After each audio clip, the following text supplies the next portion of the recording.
Hello, my name is Wenzel Andrei, traffic engineer for the Metro Manila Development Authority or MMDA. In this video, together with my colleagues, we'll be looking at some road safety measures for the MMDA's new routing scheme along EDSA.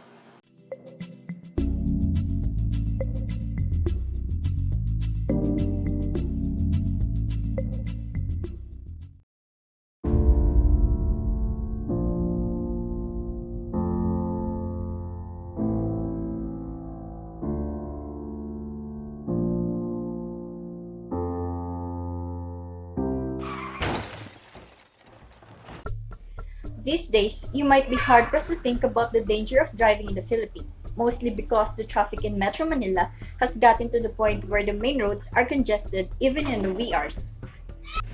According to the latest update of WHO, the Philippines ranks number 118 with the most road traffic accident deaths.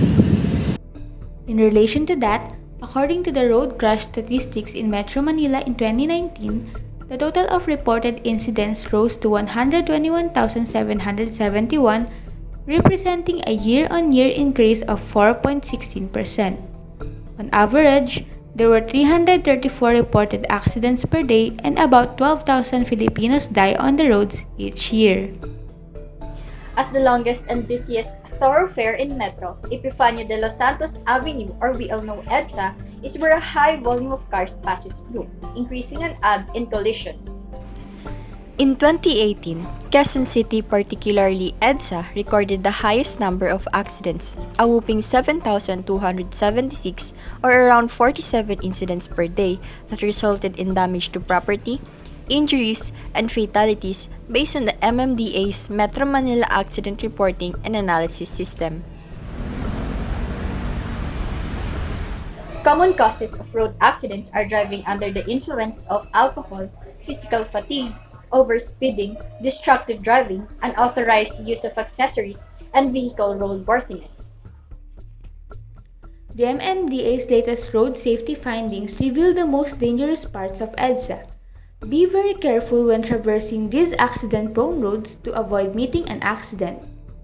Timog Avenue to Camias Road, Aurora Boulevard, Rochester to Ortigas to Guadix, Quezon Ave, and Shaw Boulevard to SM Mega Mall. According to MMDA, the most dangerous prone road where there are 63 cases of road mishaps is in the Kamuning-Mia Road area along EDSA. To rationalize traffic demand and to reduce incidents, we propose a new traffic scheme along EDSA. This is about the creation of elevated walkways and bike lanes which emphasize on a separate occasion the importance of prioritizing pedestrians and bikers in improving urban life mobility. Another plan is the creation of a tunnel along EDSA that may serve as a regular route for light vehicles on rainless days, but it may be closed off to double as a diversion for floodwater during storms. And lastly, having 6-lane reconfiguration that aims to reduce the width of lanes for private cars while expanding the ones for buses, allowing the addition of thinner 6-lane for motorcycles. With such plans, road safety must also be considered. Road safety is something important that has to be followed at all times to ensure the safety of vehicle operators, passengers, and pedestrian crossers. So, our team proposed a plan about traffic rules and guidelines to be set in a place and strictly followed so that serious accidents and injuries can be averted. These road safety measures intimate people about parts of road they should avoid and accident-prone zones, as well as simply organize traffic and vehicles in an orderly manner.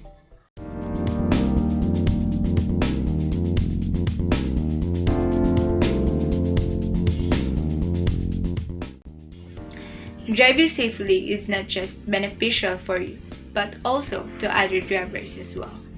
So, to decrease the given rate of these road accidents and ease the situation of traffic, we are here to propose safety measures for a safer journey. The speed limit along EDSA and other main thoroughfares in Metro Manila is 60 kilometers per hour. This will prevent you from having fatal damage in case you will lose your brake or if something went wrong in your car. If you bump into something at 60 kilometers per hour, you can use all the braking power that you have. It turns out that a car's braking distance is proportional to its kinetic energy. The energy is dissipated as heat in the brakes, in the tires, and on the road surface. More energy requires more braking distance. Based on the data published by a public safety organization, if we have the speed of 60 kilometers per hour with our reaction time 1.5 seconds, we will have the reaction distance of 25 meters and braking distance of 21 meters. That is why we can still use all the braking power that we have.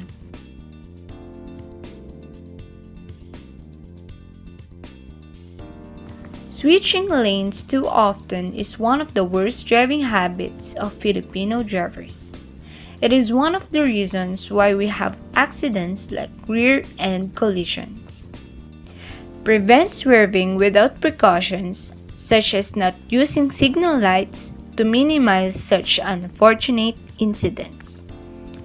Use the 2-second rule to check your distance from the car in front of you. To measure your distance from the car in front, use a landmark on the side of the road, like a lamppost or street sign.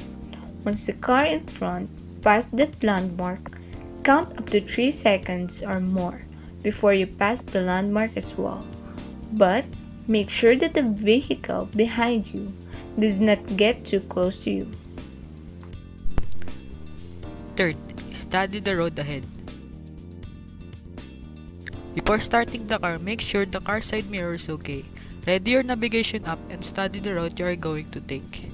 And also check the weather condition of the route you are going to travel. Fourth, always be alert. Look out for other vehicles in front, rear, and sides. Maintain distance from other cars. Make sure that you have taken enough rest and eat before driving and going to a destination. Also, be extra careful in bad weather or for driving conditions. Bad weather can also cause traffic accidents. When raining, poor visibility can cause accidents, and also a driver that reaches excessive speed on wet roads. They may be unavailable to slow down in time due to less friction of the road surface and tires.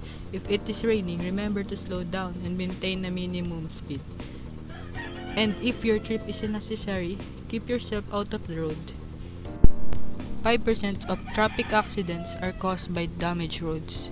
Uneven road surface can cause a driver to lose control of their vehicle, leading to a crash or a rollover accident. Always look out for faded road marks, road debris, potholes, and debris. Fifth, do not forget to wear your seatbelts, for this is an essential safety tip for the drivers. According to the National Highway Traffic Safety Administration, seatbelts reduce serious crash-related injuries and deaths by about half. Not wearing seatbelts makes a driver more likely to get injured in an accident. Also, a driver can be fined by traffic officers if he or she is caught not wearing a seatbelt. Sixth, have a proper vehicle maintenance check. Take time to ensure that your vehicle stays in good working condition. This includes keeping fluids tapped off, performing scheduled engine maintenance, making certain tires have plenty of air, and ensuring that the vehicle's exterior lights are functional at all times. More importantly, be knowledgeable about the use and importance of airbags. How do airbags work? The airbag is folded into the steering wheel, dashboard, seat, or door. It has a device that tells the bag to inflate through an accelerometer built into a microchip. Before the airbag gets inflated, sodium azide or NaN3 reacts with potassium nitrate, KNO3, to produce nitrogen gas which inflates the airbag. Then, gas dissipates through tiny holes in the airbag, giving you room to move. So, what is the purpose of an airbag? The purpose of an airbag is to help the driver in the car reduce their speed while in collision, bringing little or no damage or injury to the driver of the vehicle. Every object has momentum. In order to stop the passenger's momentum, they have to be acted on by a force. An airbag provides a force over time. This is known as impulse. The more time the force has to act on the passenger to slow them down, the less damage caused to the passenger. By putting an airbag in the car, a smaller force is exerted over a longer period of time to change the momentum of the driver to a stop.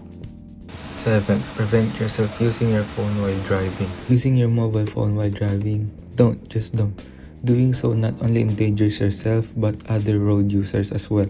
Countless studies have been carried out on this subject, all with similar conclusions. Distracted driving significantly increases the risk of getting into or causing a crash. Readers, drivers, please be aware of the dangers of distracted driving.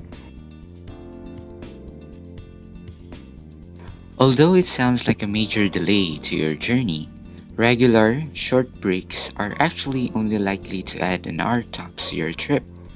And if you schedule them before you set off, it shouldn't be a hindrance at all.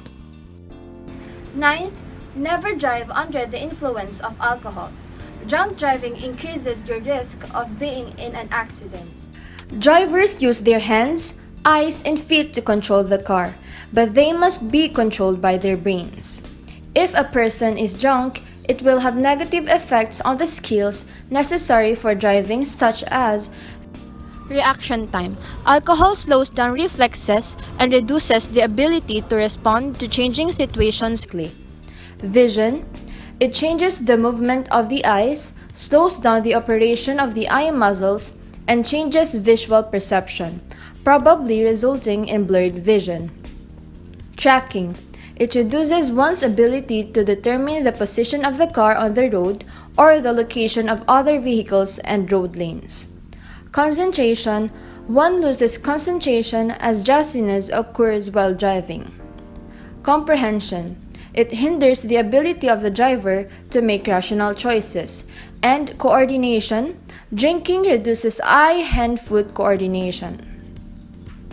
10th, follow traffic signals. Traffic control signals are devices placed at road intersections, pedestrian crossings, and other locations to guide, warn, and regulate the flows of traffic. Such traffic includes motor vehicles, motorcycles, bicycles, pedestrians, and other road users. Traffic signals in the Philippines involve 3 colors: red, yellow, and green. A red signal light means stop. During this signal, a right turn can be made against a red light only after you stop and yield to pedestrians and vehicles in your path. Do not turn if there is a sign posted for no turn on red. A yellow signal light warns you that the red signal is about to appear. When you see the yellow light, you should gradually stop. If you can't stop, look out for vehicles that may enter the intersection when the light changes. A green light means go. There are instances that some vehicles are still in the intersection, right? As a responsible driver, you must first let any vehicles or pedestrians get through before you move ahead. Do not enter an intersection even when the light is green unless there is enough space to cross completely before the light turns red. Traffic signal blackout. If all traffic signal lights are not working because of an electrical power failure, you must stop at the intersection and then proceed when you know other turning and approaching vehicles or pedestrians have stopped. So those were some of the safety measures that you need to remember before you hop into your car. Remember, your safety is the safety of another. So drive safely, be safe. There's a family waiting for you at home. Once again, I am Wenzel. I am Emely. I am Mica. I am Novie. I'm Nathan. And I am Shaynetel, and We are your traffic engineers.